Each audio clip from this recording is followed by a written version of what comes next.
Well, hello and welcome to the Business Council of Douglas County General Membership. We're so happy to have you all here today, and we are very excited to have our first video blog for 2021 with an incredible employer and leader in our community, and this will kick off our 2021 season. I'm so happy to have some very special guests today. Today we're here with a group from Baker Hughes, Ed Befora, Vice President of Bentlty Nevada, with Chad Cox, which we all know, and we love to see him around the community, especially at concerts in the park. Hey, Chad, we hope to see you this summer as well, if not at the grocery store in the next couple of days. And Minden site leader, Andrea Romitar, and HR business partner, and so key and critical to their operations, and Hannah Pence, the Global Director of Corporate Affairs, and she was kind enough to pull the group together today for us to visit with you. For a moment, we would just like to introduce all of these, welcome them in to the Business Council first blog of the year, and with that, Ed, we'll take it away. Thank you, Renee. Glad to be here, and we're really we're looking forward to to spending more quality time with the Business Council as we go forward. Thank you so much. And I am so happy that you're always open and within the community and so participative. Can you talk to me a little bit about how you've adjusted right out of the gate and then through time over the last year to COVID-19? That's top of everyone's mind. You have so many benchmarks that you've met that employers that are just as large as you have also had to meet, all the way down the line to even smaller employers in our community. They're always looking for best practices and basically gold standards. Are there things that you can share with our members today about that? Sure, Renee.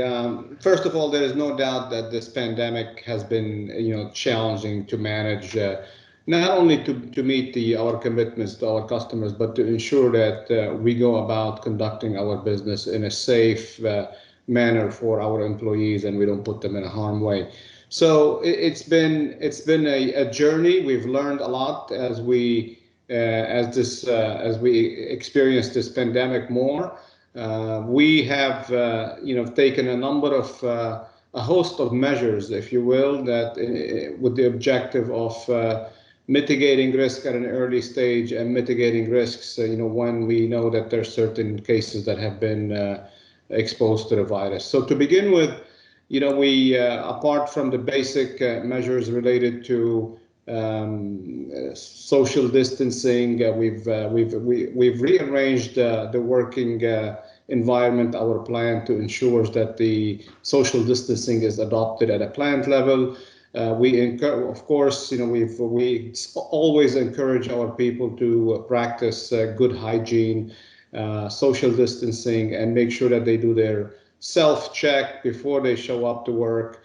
We have a resident nurse that they can contact on a regular basis to go over any symptoms they have, and collectively they can make a decision whether they should come to work or not. And at the same time, we also encourage our people to work out of the house if they don't need to come to work. The other area that we pay a lot of attention to is when we know of certain cases that have been certain employees that have contracted the virus. We do a lot of we do what we call social. We do contact tracing, to make sure that all the employees that has been exposed to that virus we track them down, and the necessary measures are done. In full transparency, there is it's a very fluid situation with this pandemic. At the end of the day, it boils down to open and candid communications between our employees and their supervisors and their leaders, because there are situations that we may not have all the answers for. And when you leave it up to a great dialogue or good communication between employees and their supervisors, we can get subject matter expertise to address some of these situations. So it's been a very fluid situation. It's been very challenging, but so far, I think we've managed to take care of our employees well, and that's certainly how we're going to progress in the future.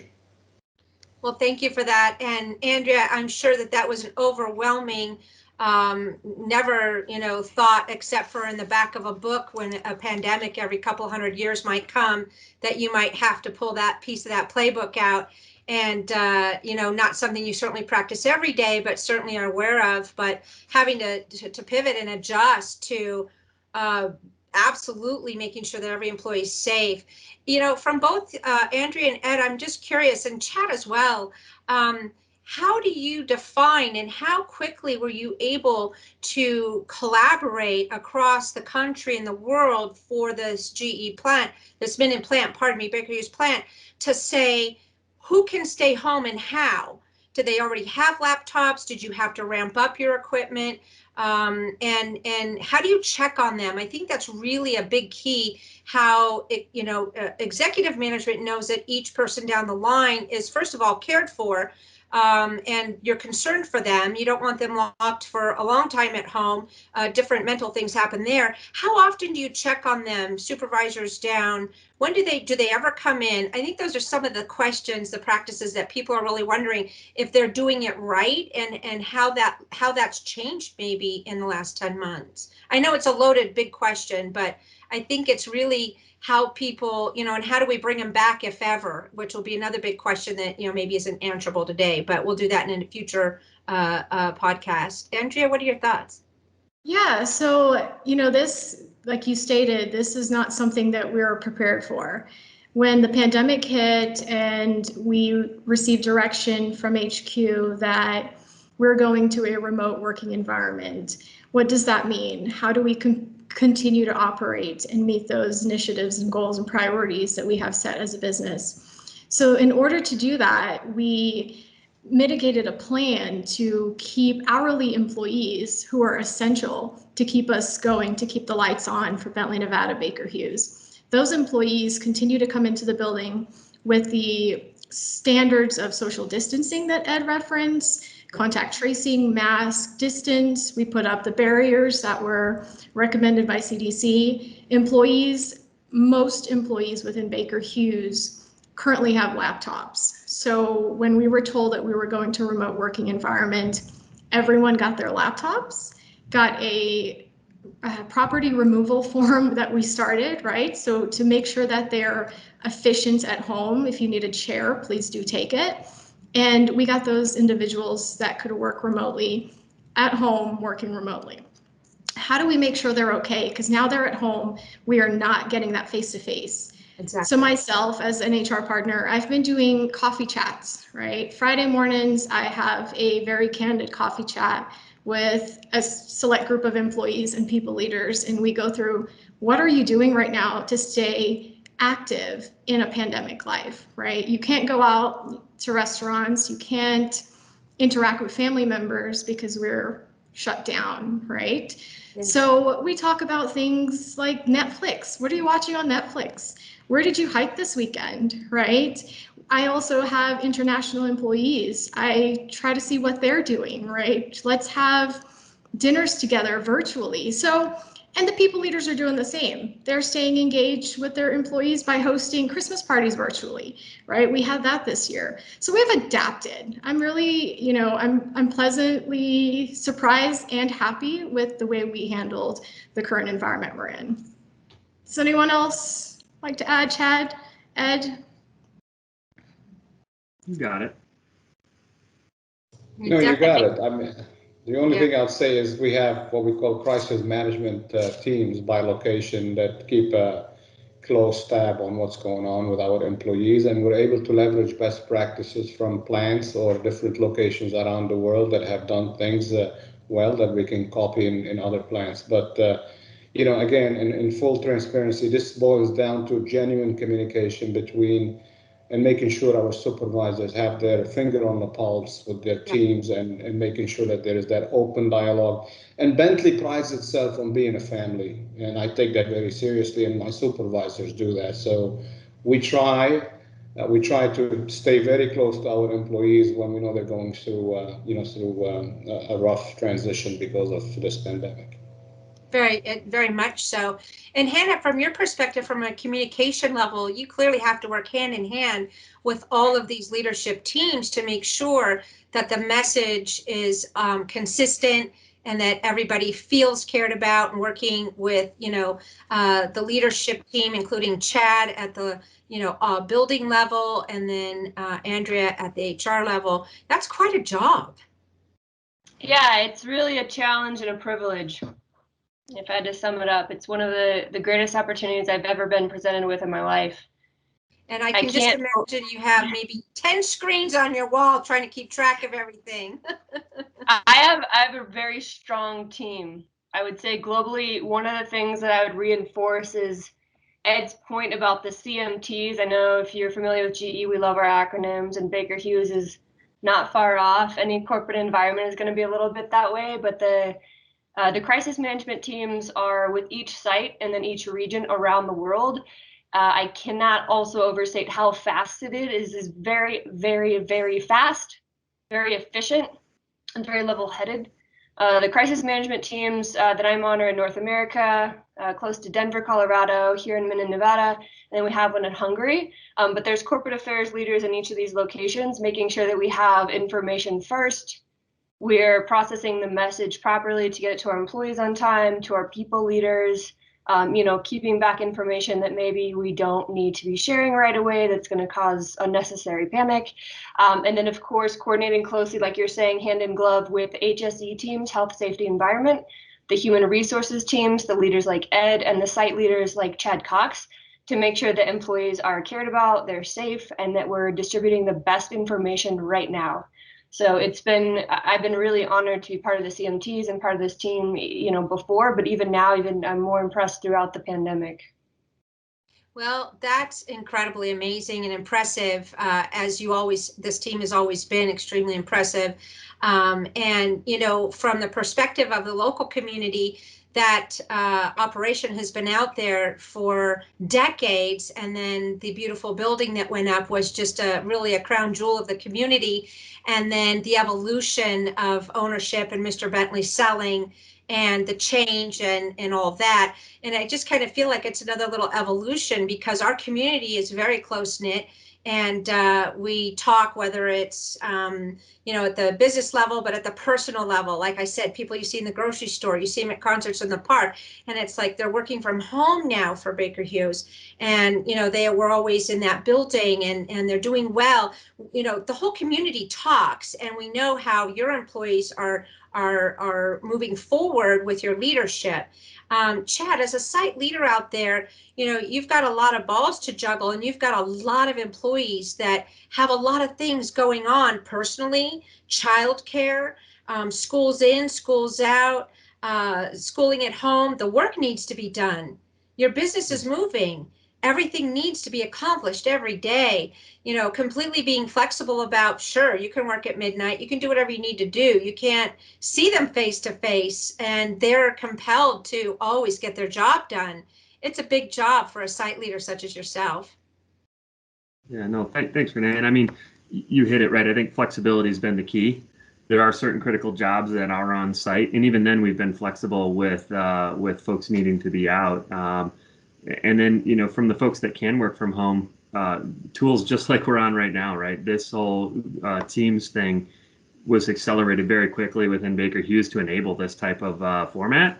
And that's been one way we've been able to stay connected and flexible. On the flip side, though, we've been really careful from a mental health perspective just to make sure folks aren't on all day 24/7, right? They need to make sure they're getting those breaks and that they're able to recharge so they can do their best work. So I think flexibility is the key. And I think we're learning as well. We don't know what it looks like to go back, but we do know that our employees are effective and productive in this format. And I think it opens up an opportunity long-term for how we work. So we're open to those ideas as we move forward here. So I think flexibility, you hit it right on the head there, Renee. For sure.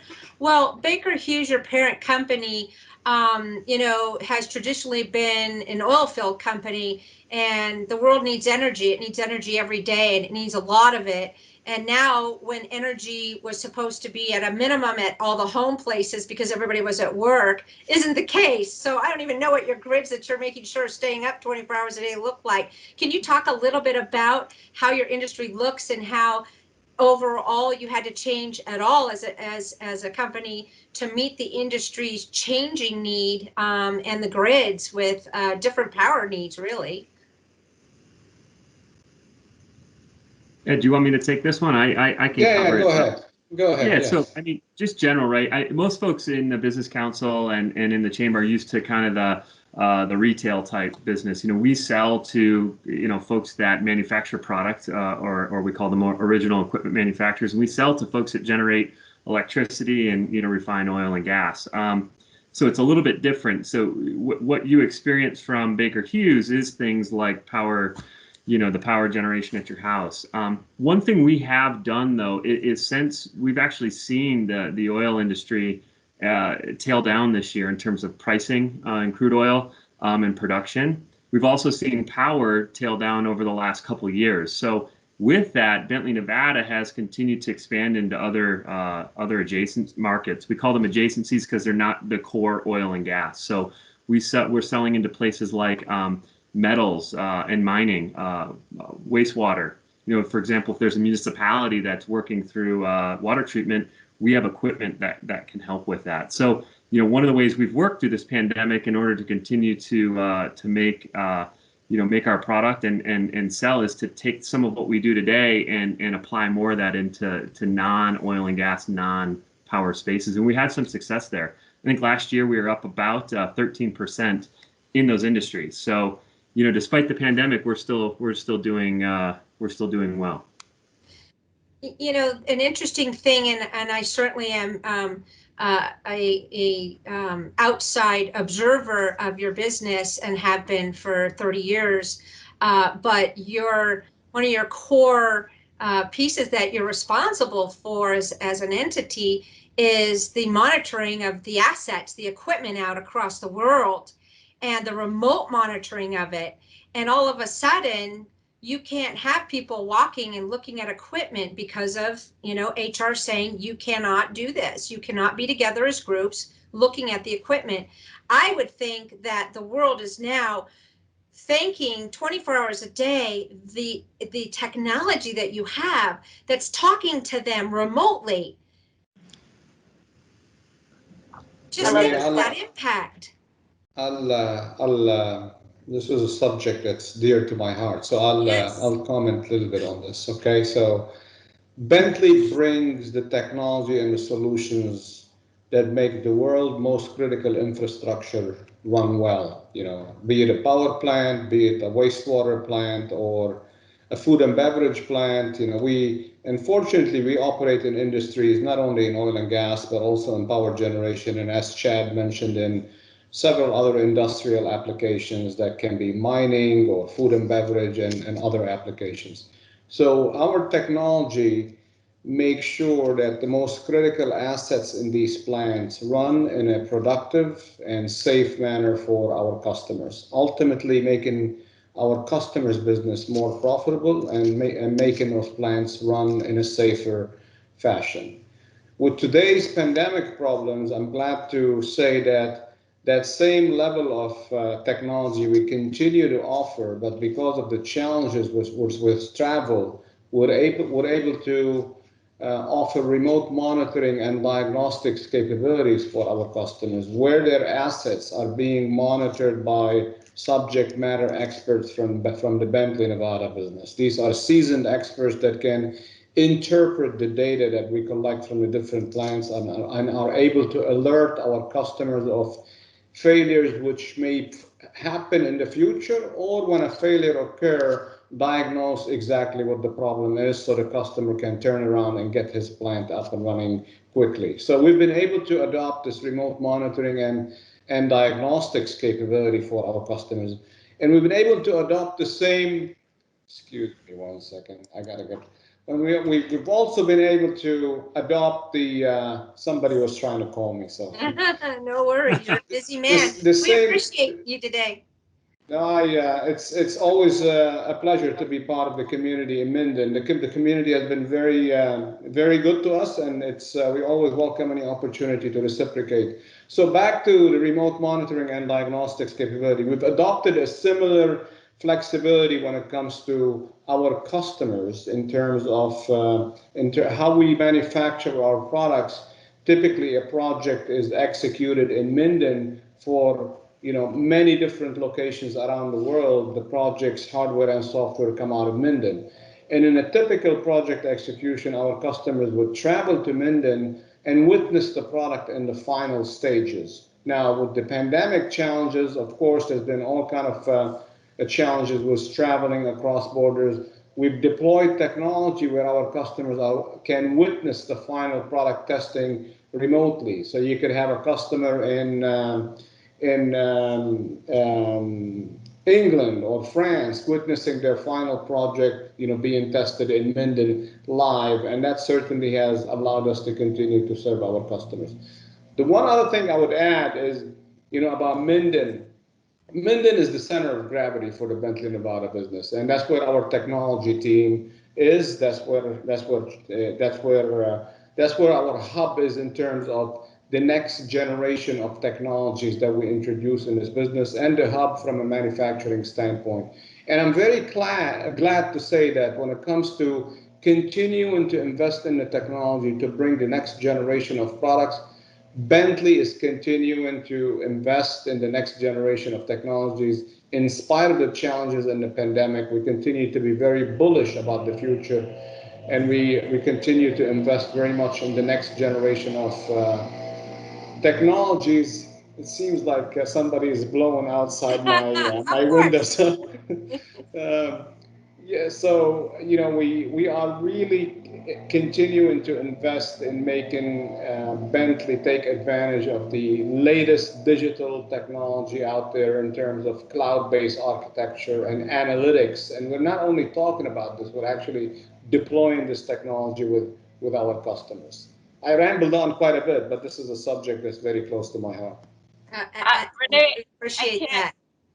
I can't help myself. I'm exactly the same way. The remote monitoring services from Benlty Nevada are unlike anything else. No one else does it the way we do it.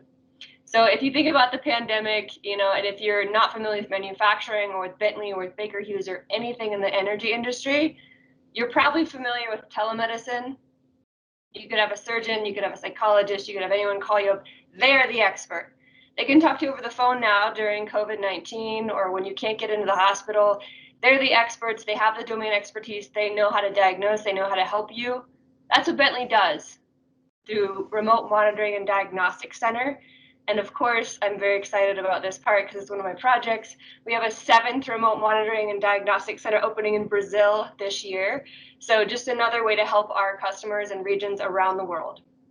So exciting, indeed. And I know in terms of just downtime alone, you're saving customers millions of dollars of downtime. You're getting them back up and running, and your experts are telemetting them back into operations, so to say. That's a great way to understand that. So, hey, Ed, we feel your passion, and the folks in Minden, we always know how hard they work. Tell us, I think you're new to the Minden area, and I think you're new to Bentlty, Nevada. So share with us. We're excited to see you around town when we can.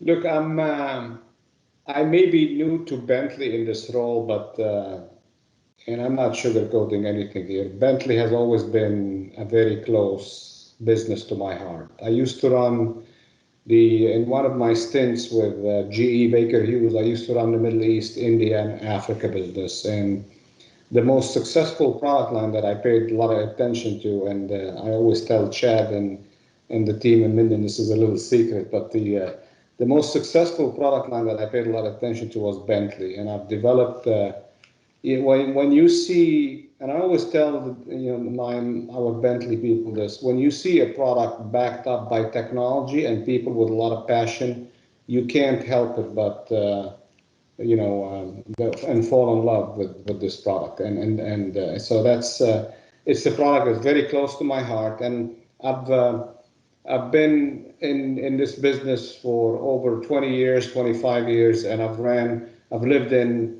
15 different countries with my wife, and this is certainly, probably the most interesting role I've had. It really allows me to test every little brain cell, and Chad and the team knows very much about this. And we've got a lot of things going, and we're excited on where we're going. And really, as somebody that has built a career in the global arena, it allows me to take advantage of that, to take the Bentley business for growth, on an international scale in certain markets where we got to grow, and we're quite excited about this. So I may be new to the Bentley business as the leader, but this business has always been close to my heart. Well, speaking of having great and wonderful new talent, let's touch a base on that, Andrea and Chad, just a little bit. How do you recruit in a pandemic new talent? Ed just said we're moving forward and we've got big projects and big plans, and you're not just only, doing things elsewhere in the world, but you're doing things right here in Minden. Tell us, how do you recruit in a pandemic when you can't meet face to face, use your gut and shake their hand and do these multiple interviews? And how do you recruit them to work from home? It's an interesting thought pattern. Tell us about it. So I'll jump in. It's easy to recruit a software engineer to work from home, right? They're in the comfort of their home. So that piece is quite simple. Honestly, software engineers they have the flexibility to work from anywhere because all they need is a computer. But how are we doing that right now? So we're partnering with UNR. We've always been close partners with University of Reno. And we're still using that network that we currently have. We tend to have internships. Last year, it was sad. 2020 internship for the summer had to be canceled. So we had lots of great talent that we needed to cancel because of the pandemic. So this year, we reached back out to those individuals and said, hey, 2021, we will have an internship program. We're more adapted on how do we do this in a virtual world. We have teams. The current employees know how to do it in a virtual world. So we're picking back up on the internship program. That is how we bring in talent, especially here in the Valley. UNR is our biggest piece of connection in bringing in engineers. And right now we are ramping up. We have 25 engineering positions that are currently posted. We have an employee referral for Minden. Wow. Well, yes. I guess to report to Minden, but to work wherever, right? Work wherever, yeah. But here in Minden, they're the employee referral program. So because a lot of our senior staff that are in the Valley that are part of Bentley, Nevada, they're bringing in their network of individuals that either they graduated with, someone that the professor thinks is a great talent that Bentley needs, because professors at UNR do know that we're a great employer here in the Valley. So we have that connection piece, and that does help us a lot on getting the talent in. And surprisingly enough, it's not that difficult to onboard someone. The DT, the digital technology team within Baker Hughes, we ship those laptops out to their homes a week before, and they're ready to go day one. Orientation and networking starts, and they're ready to be an awesome part of the team. So it's working out really well. Yeah, Renee, the only other thing I'd add just real quick is, just similar to the old GE days, right? We've always had a pipeline program called Aspire, right? Where we're getting grads from all over top schools. They come into the program and they have the ability to rotate and get different experiences in the field they choose, whether that's finance, commercial, engineering. So we've had a great tendency here in Minden to, obviously we have those rotations and those assignments here, and we get more than our fair share of that talent here in Minden because of this team, because of this business. And so that Aspire pipeline is another good way in, from places, outside of the Carson Valley. And that's actually how I got here 17 years ago. So I'm a big fan of the program. the day that you arrived in town. Same here. That is, Renee, that is exactly how I ended up here as well. So yeah. I was part of the GE HRLP program, which was an LP program that Chad was on, did a rotation. I'm originally from Houston, did a rotation here with Bentley, fell in love with Bentley, and all I wanted was my off-program role to be here, and here I am. And right? So I stayed. I am. A lot of people stay. Yep. Yeah. We never showed pandemic, right? That has always continued on, even though we had to pause on the internships. That has continued. So we never want to shut that pipeline off.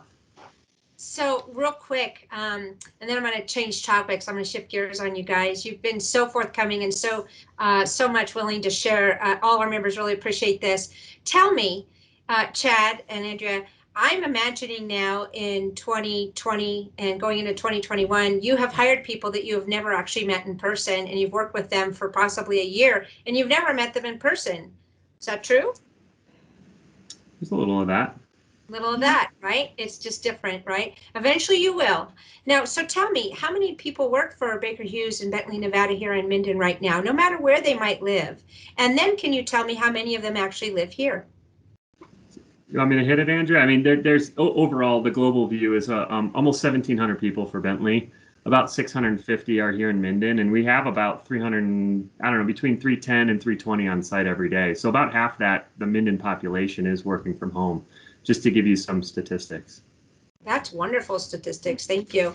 Now, yeah. I know that I've been lucky enough to be involved with your teams over the years, for 20 years, actually. Tell us a little bit about your community involvement. Some people see you at Concert in the Parks.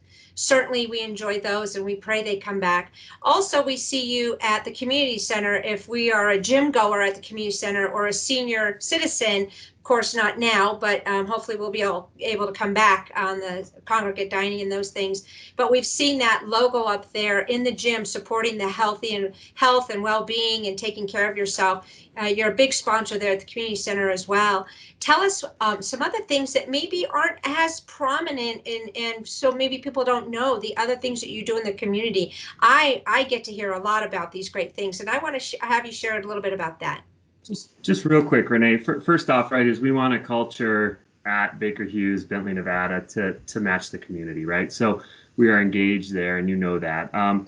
The way I'd explain it, Renee, is we try to be partners, right? We want to be a partner with an organization. So what we try to align is, a need in the community with the passion of our employees, right? So there are things that we support, like the Kids and Horses program, like Christy Bird, Ed's administrative assistant. That's what she's passionate about, is kids, and so she sits on that board of directors. There are other folks that have been historically passionate about the things that Austin's House are doing. That's the only place in our community, right, where if they're not in a foster home, that's a spot for children to get care and attention that they need. So we have a position on that board of directors we've continued to give there. So whether it's, those type of boards or even smaller things, folks are encouraged to come to me, come to Hannah, and with a request around where they may want to partner. We take all that into consideration, and we typically want to be in a spot where we share not only our money, but also our time and our talent, right? So we want to be part of the decision making. We want to volunteer. We want to give money, we want to partner. So, we do a lot of that. And I think pretty much everybody on the leadership team serves in one way or another. And that's just a big part of our culture, because we know we're a big part of the community, but the community is also a big part of our employee population. So we kind of see it as a, kind of a win-win and a partnership. Well, both you and Hannah are really involved in community outreach, and I get to work with you on a lot of projects. You also have a lot of volunteer hours in this community that are pretty incredible. The employees there pitch in a lot, and of course not so much in 2020. So I'm thinking they're all hankering to really be able to get back out, just like all of us, and start giving those hours actually painting fences and fixing things and upgrading Austin's House. Whatever needs to be done, they need hands. Many hands make light work, and you certainly bring many hands to our community. Hannah, you want to touch a little bit just about on that? Yeah, definitely. Thank you, Renee. I would say we do have a lot of big outreach and big hearts of our employees. It's really neat to see not just the things we do year over year, but the new requests that come in. We just started partnering with Nephi, the youth group here in the community with Jojo and the team to kind of support some of the youth that are going up and pursuing education opportunities. So that was a new one, that came to us. I've been here about 3 years, and that just came to us last year, and really seeing like, what can we do to amplify the efforts that are already out there? So seeing the new ideas come up is really exciting, and that's at the Bentlty local level. You touched on volunteer hours. I mean, we have over 500 employees, like we said, here locally, and all of them are doing different types of volunteering. I would want to skip back just really quickly to the comment about more hands. I mean, there's a lot of ways to donate. We have employees that I've talked to who donate their time and talents through basically, if they know how to do graphic design, web design, some kind of counseling. There's a lot of ways without physically going somewhere and violating any sort of, COVID compliance. You can still give back in a lot of ways. And the headquarters has a match program for volunteer hours, for grants, and for different charity donations. So Your Cause is something we rolled out for employees last year at the headquarters level. It's available to all the Baker Hughes employees. I'm really proud of it. I'm really proud to work for a company that offers something like that. And of course, that's available to the Bentlty Nevada employees as well. Last year, we had, I think, over 29,000 volunteer hours from across Baker Hughes for a total of $25 million in total contributions to charities. So it's something we're really proud of. I'm extra proud of this. Have to have a shameless plug for Bentlty. Our site specifically, a lot of this comes to me. This is how I know about it. We get asked a lot, how do you do it in Minden? How do you do it at Bentlty? How do you reach out to the community? And it's, it's Chad, it's Ed, it's Andrea, it's all the leaders that are involved. And they set the standard for the rest of the leaders, for the employees to say, this is how it's done. When you're a company of our caliber, like, let's give back. Like, we're in a position to help, and let's do it. That's amazing. Thank you for sharing. People really need to continuously need to hear about all of our members and all that they do. Like Chad said, the chamber has a lot of, B2B sales, retail sales. I have shoes, you have shoelaces. Let's get together. The chamber lets us do that and collaborate and sell things to each other and increase our bottom line. Whereas the Business Council really has the major people that make the community run on a daily basis. The largest employers, gaming, hospitals, power, water, things like that you might need. Those are really your Business Council leadership, and most of them have been here for all 29 years, really doing everything that is the right answer for the community and moving it forward, which is a same paralleling culture that you have. And I just see Andrea and Chad, when they're interviewing people for these positions, that they are also looking for those special skills for those other heartfelt things that need to be done in a community, not just working on their laptop, building a piece of software. It's more than that, and we get it. And you guys bring it every day. Speaking of bringing things, Chad, I think there's a new Orbit 60 that's coming forward, and there's some big news coming out of the Minden plant there. You want to share that real quick? Yeah, just real quick. I mean, we disclosed at the Critical Issues Conference last year the fact that we're developing a new platform. And really what that means is we've got a ton of our equipment out around the globe. 100,000 plus of these, we call them racks, but pieces of equipment everywhere. And someday those are going to be obsolete. Someday our customers are going to need to replace those. And what this new product, we call it the Orbit 60, which Orbit is a trademarked thing, and it's the way vibration looks when you graph it. And 60 is the 60 years that we've been in business since Don Bentlty, came from Berkeley over to Minden and started Bentlty Nevada. So that's the name of the product. And I think we disclosed that as part of the critical issues. But the big deal is, we're already booking a ton of orders for that, and we'll begin to ship that here in April of 2021. So, that's the goal, and our focus is, this is what should, and our intention, keep us here in Minden in business for another 60 years. And that's the exciting, the exciting trajectory that we're on with that new platform. That's incredible. Well, thanks so much, everybody, for joining me today for our first podcast for 2021 for the Business Council members. Really, Ed, we just can't wait to get to know you better as well. Hannah and Andrea and Chad have been here, and we know and love them. And we're going to look forward to being able to maybe have dinner and spend more time with you too when it allows. Ed, any closing thoughts before we wrap up today? Renee, first, thank you for giving the Bentley opportunity, the team from Bentley, to talk a little bit about our family business, and we look forward to seeing you face to face, hopefully in the near future. And look, we've been part of this community, as Chad said, for 60 years, and Minden Nevada supplies the latest technology for the world, for over 100 countries around the world, when it comes to vibration monitoring and digital solution for critical infrastructure for our customers. We are proud to be part of that community. We are part of the local fabric, and we're going to continue to work with that community. It has been very good to us, and we're going to continue to be part of the local community and invest in our time and energy to contribute to the development of community. Thanks for the opportunity. Really look forward to seeing you face to face, and stay safe.